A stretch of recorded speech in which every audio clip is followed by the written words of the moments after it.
My name is Stanley Ferguson. I was a guard at Alcatraz from 1933 to 1942. Today, I'm going to give you some insight into one of the more interesting tales from the prison's history. Over the decades, Alcatraz has seen more than its fair share of daring escape attempts. However, few were as audacious as the one undertaken by 4 inmates on New Year's Eve, 1933. Thought to be the brainchild of an inmate by the name of Albert Arlington, the outrageous scheme was as unlikely as its mastermind. It's believed that Arlington, a.k.a. the Weasel, somehow convinced 3 other inmates that he had devised a foolproof plan to escape the Rock.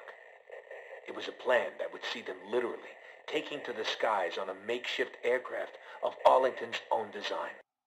Just how the Weasel managed to convince these hardened criminals that such a plan was even possible remains a mystery to this day. What is known is that no such plane was ever built. Instead, the group's plans for freedom soon descended into bitter argument and infighting. With the plan falling apart, anger and frustration would ultimately lead to a brutal altercation between the misguided Arlington and his former co-conspirators.